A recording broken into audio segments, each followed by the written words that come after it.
back to another video. So here we have a Ford Taurus, very common vehicle. You can see we got a little bit of damage right over here, so we'll definitely make sure we get pictures of that. But overall, just basic oxidation. Now normally the Fords are kind of a big pain, but since this one's pretty oxidized, it should be fairly easy. Yeah, I don't see any crazy micro cracks or nothing, so should be a pretty easy vehicle to do. We'll just do a 400, 600 on this one. Always get your pictures.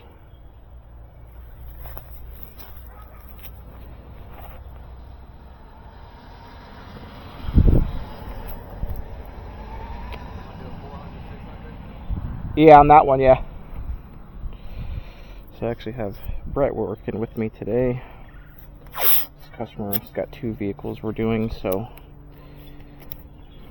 he's doing that one while I'll do this one.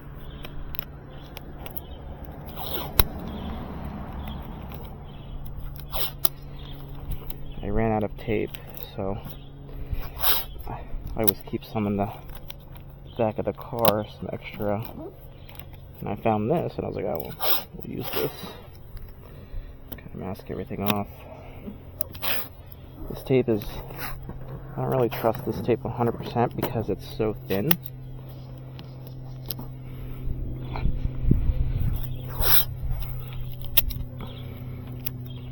It's a little chilly out this morning. I think, let's see, it is 57 degrees. It's going to be a high like 70 degrees today, so 75, so it's going to be a perfect day today.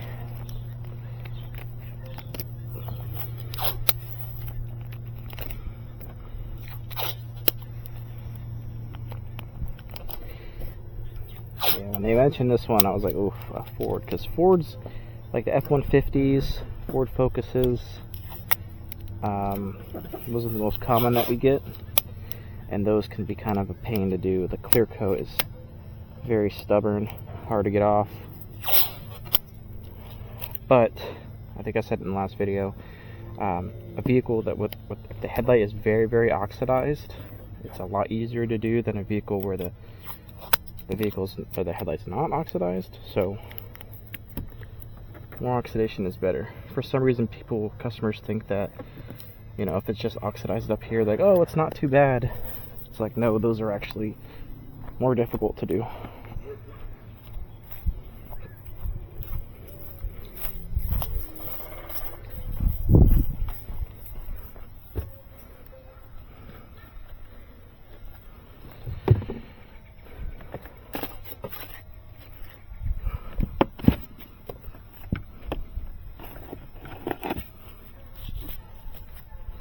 So Brett's doing the Maxima right there, so he should be able to get that done in about maybe 30 minutes. And I actually, for those of you in the cold, I actually put warm water in here, because when you are doing it in the cold and you are spraying cold water, it really sucks. So to prevent that, I put warm water in the bottle.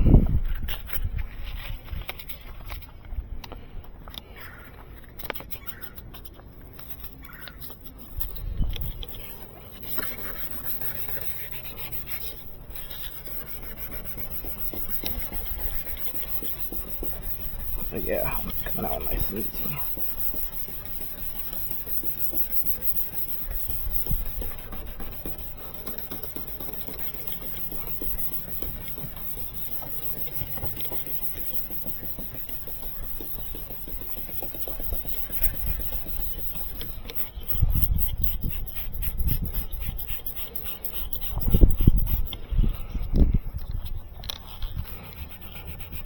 Yeah, summer's coming up, and summertime in Florida is brutal, so take advantage of the weather.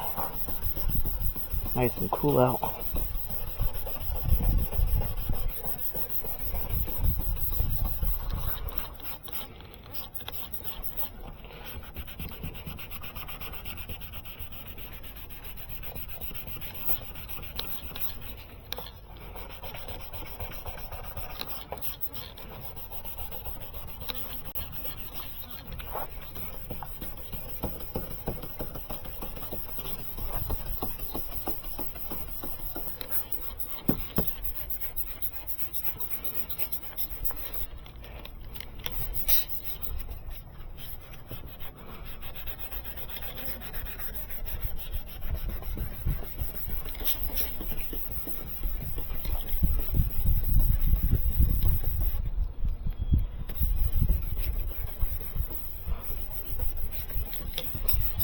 Yeah, so I can technically move on to 6 if I really wanted to, kind of finish it up, but since I'm already here, it's kind of a walk to the car. I'll just finish with the 4 for right now. Just keep sanding it.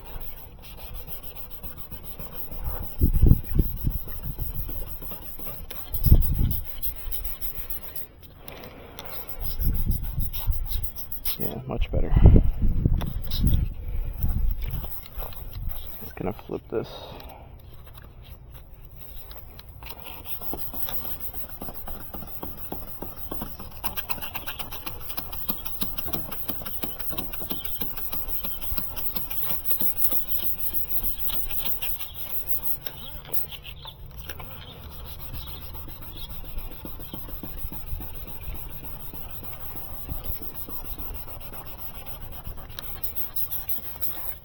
This one's not getting too much result, so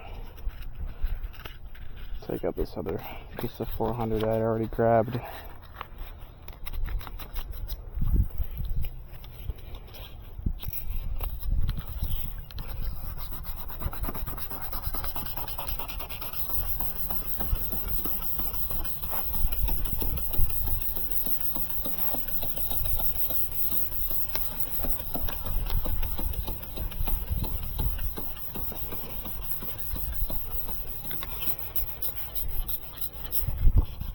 Yeah, so I actually got some good news. We got a deal to be a vendor at our local flea market, and after talking to the person that we're getting the booth from, he said that we can expect to be very, very busy. So I'll be able to document that for you guys. So if it works out, you know, I could definitely see myself recommending trying out flea markets. I think I've recommended them in the past anyway.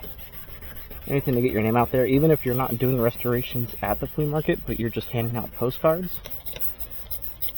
Because typically, if you have a local flea market, it's not too expensive to rent a booth there. So what you could do is rent a little spot, a little vendor spot, go to the salvage yard and do grab a few headlights and like tape up half of it and restore one side and leave the other side dirty, and kind of make a little showcase at the vendor spot at the flea market.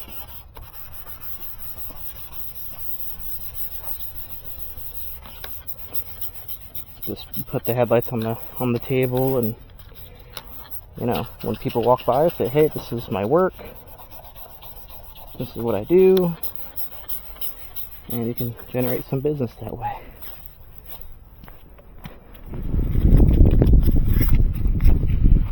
So now we're moving on to 600.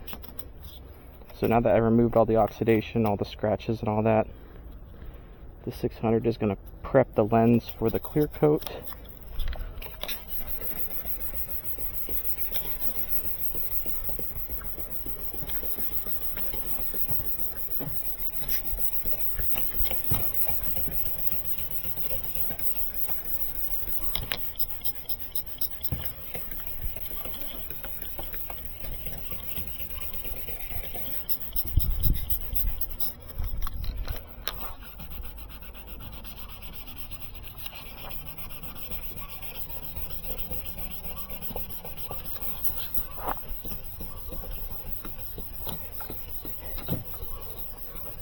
Trying my best to upload a little bit more consistently, so now that I have some help, it's kind of lessen the burden. I don't even want to say it's a burden.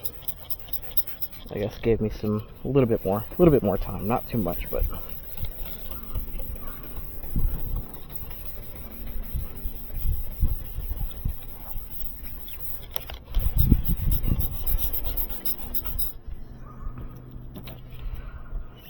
yeah, I'm not a fan of this tape.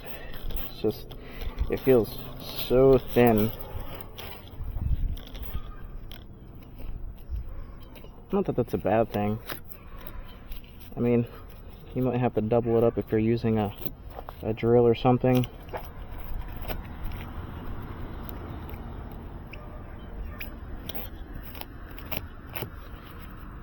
Which is not, you know, not bad. You always want to be safe as you can.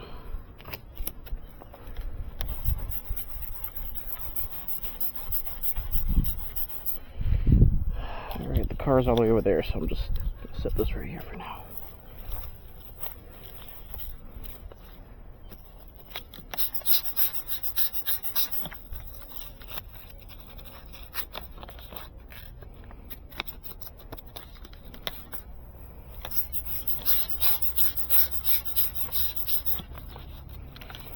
Alright, and I'll finish this side with 600. So people often ask me how many vehicles you can do with one can. So vehicles like these, you can see they're very just a thin, you know, horizontal line. It's just one little stripe, you know. So these ones I'll probably do like maybe 3 strokes of the clear coat. So I can probably do like 3 or 4 of these vehicles with one can of that clear coat because it's very small. Whereas you're doing an F-150 or like a older Dodge, those take like 5 or 6 strokes, or I guess what you would call it, like maybe a strafe. Take a whole lot more of the clear coat than a vehicle like this. So that's why there's no, I can't really say definitively you can get 3 cars out of it, you can get 5 cars out of it.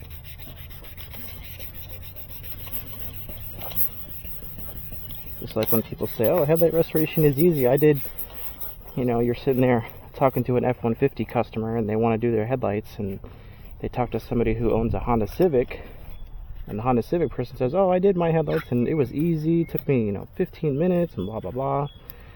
But people don't realize that every headlight's different. Every manufacturer has different properties for the clear coat. So talking to that Honda customer, the F-150 customer is going to be like, oh, okay, then yeah, it's, you know, if this guy did his Honda, it's going to be very easy for me. Yeah, well, we'll find out the hard way. And they end up calling me. Or calling you if you're in the business. You get a lot of DIYers. Lots and lots of DIYers, which I'm an advocate for by all means. Just gotta be prepared. Alright, I think I got all that. Ugh, all the dirt. Alright. So I'm going to dry the lens first. Actually, I'm going to blow out any trapped water with this.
So I had somebody ask me not that long ago about what you use to sanitize the headlight with.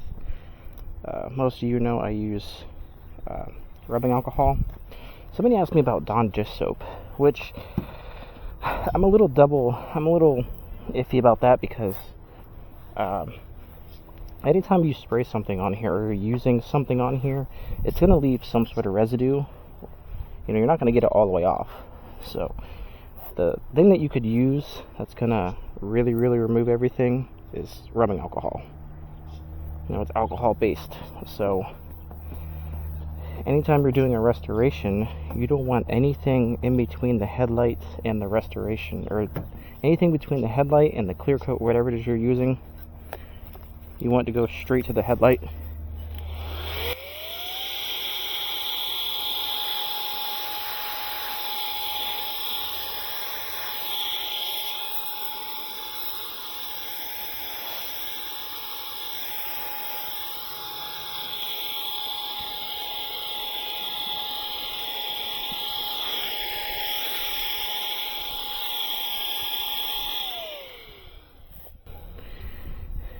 And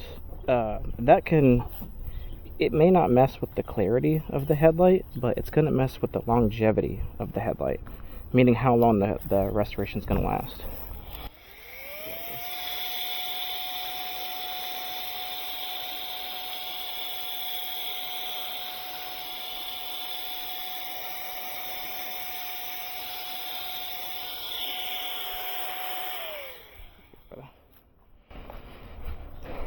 So that's why, people say, hey, are you using distilled water? Or are you using, some sort of water with a solution in it or something?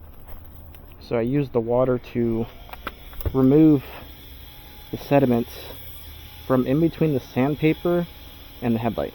Because if you were dry sanding, and again, this is all from personal experience, I'm not saying anything bad about dry sanding. If you were dry sanding, and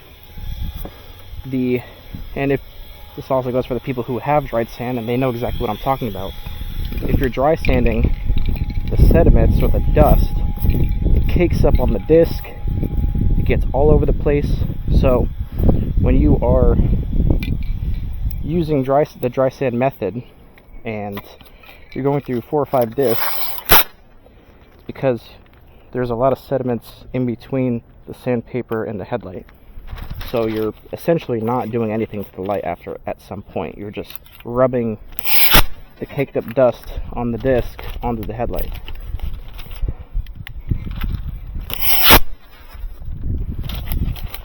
So if I am wet sanding, I am keeping the contact of the raw, the bare sandpaper to the headlight. So there's nothing in between it. There's no dust or cake buildup or nothing. It's just sandpaper to headlight. So that's one other reason why I wet sand, and why it takes me a lot faster than somebody using power tools dry sanding. People say, oh, it takes you forever if you're hand sanding. Like, I've been doing this for a pretty long time, guys. Pretty long time. Again, there's just the stigma. You have to remove layers and layers of layers of the headlight to get to the raw headlight, when I just proved that's not the case. Now, disclaimer, that's not to say that there are some headlights that do require power tools. As I said, every headlight is different. So if I'm doing an F350 where the headlights are like vertical and they're like huge, yeah, I would want to use a power tool on that. But the majority of headlights that have that, thin layer of oxidation, or even the severe oxidation, you can still get them done by hand sanding. It really comes down to knowing what grit to start with, like what coarse grit sandpaper to start with, and that's where the knowledge or expertise comes from. Because if you're not in the business, how are you going to know? So that's why people like me, who do this full time, doing all sorts of different vehicles, that's why I kind of document it. So now, if somebody else has I think this is maybe a 2013 Ford Taurus. So now, if somebody else has a 2013 Ford Taurus, they can see, okay, he just did 400, 600. And based on the video, seeing what the condition was beforehand, if you're in the same boat, you could do the same method and get it done in 20 minutes.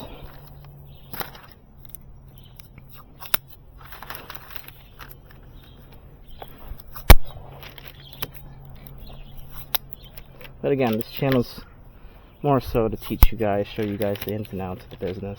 I get a lot of negative comments, people saying I don't know what I'm doing, or things like that, which I don't care. By all means, say what you want, you're just going to get blocked.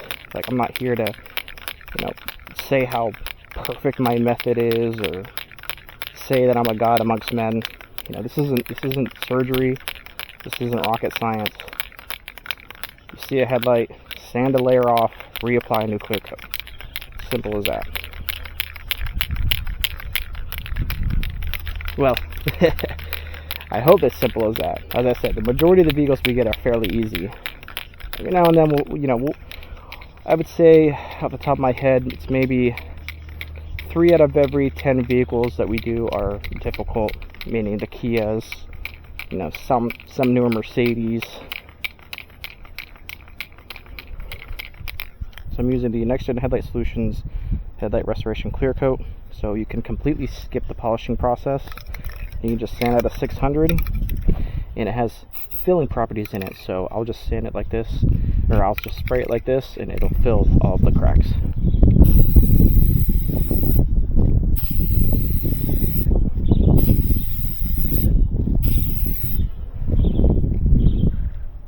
So once you spray it, you're going to look for any textured spots, anywhere that you missed.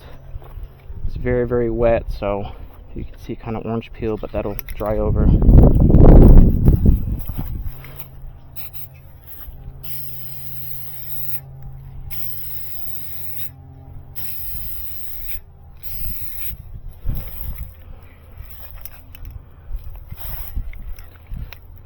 Alright, and that's the process. So you have an effect called flash off. It's when the solvents in the clear coat start to evaporate.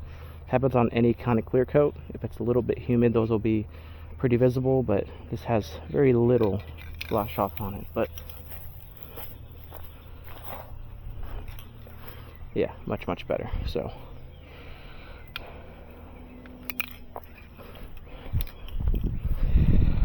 alright guys, so he's finishing up that other one right now as far as like the sanding process, so I'm just gonna end up transferring this to the other vehicle, try to save on a little bit of paper. But yeah, other than that, came out perfect.